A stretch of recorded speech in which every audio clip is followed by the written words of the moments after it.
Hi, it's Anthony here from AnthonyEllis.com. Don't ask. This is an introduction for those people that are looking to basically write code for the first time up on the cloud. So in this case, it's Salesforce.com CRM. Eclipse, www.eclipse.org. Basically, Eclipse, they offer an open source IDE. The roots are originally in Java, but it enables us to basically have one IDE and program across many different languages.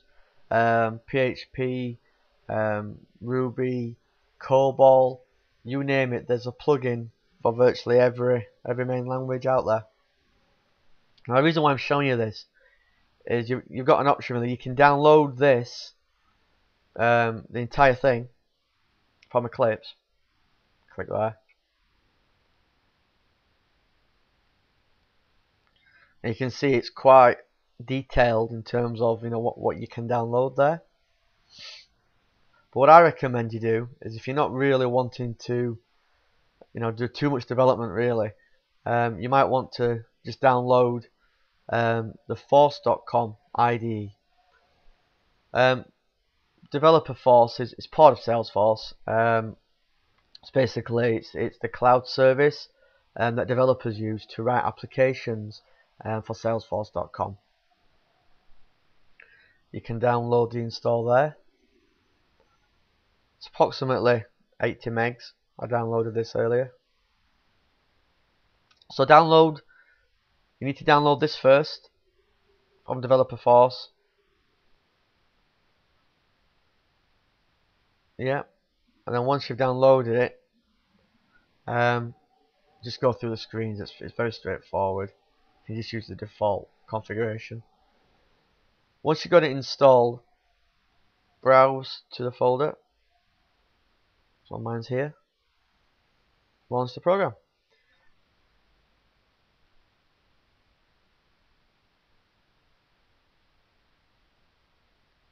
So the first thing it's going to ask you is, where do you want to work? Where shall I save the files? Just go with the default workspace for now, that's fine.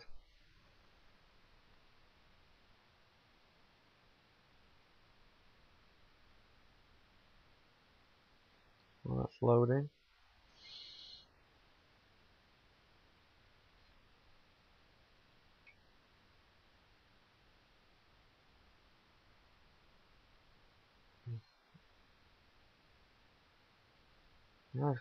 Yep, there we go. Close that. The reason why that took a while was because I'd left a file open from a previous session and it obviously reconnected. Okay, so this is the development IDE. The first thing you're going to need to do is set up a project.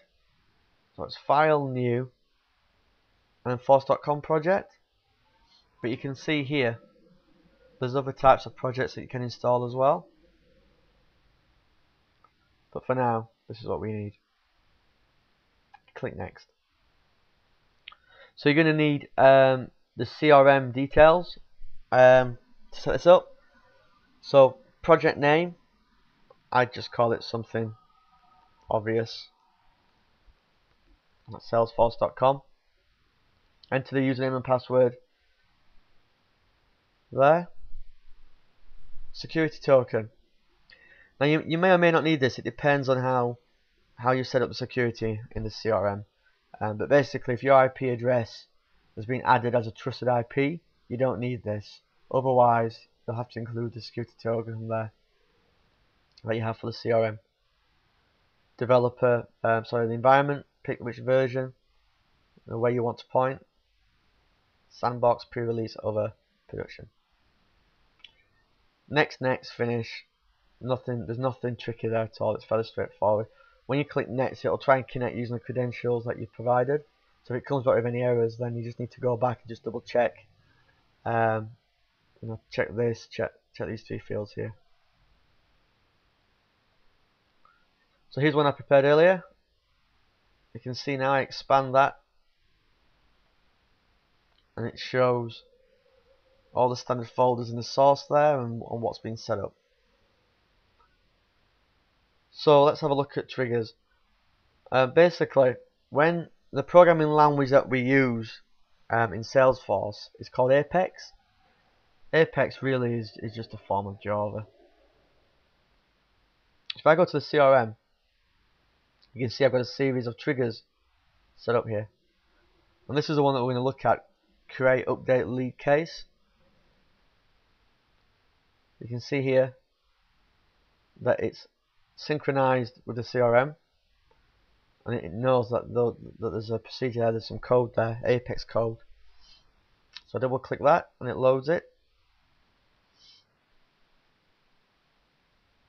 Basically this trigger, all it's doing is, in our CRM we get leads from lots of different places.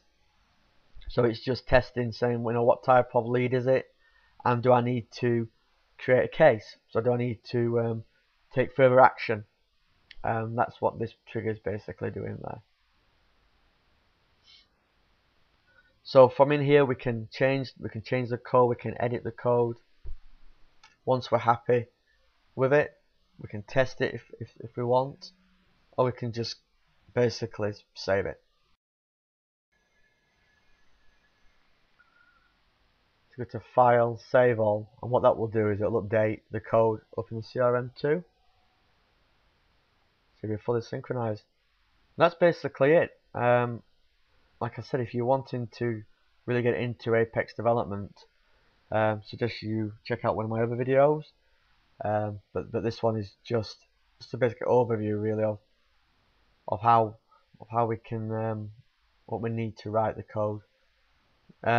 One final point: depending on what version of Salesforce you're using, you may or may not have an edit option here. So I'm using the unlimited version, and the people at Salesforce thought it would be clever to remove the edit option.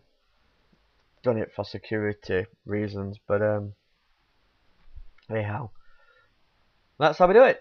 So I hope that's useful, and thank you for your time. If you need any more advice on Salesforce or CRM in general, Dynamics, then check out my blog, anthonyellis.com/blog. Thank you.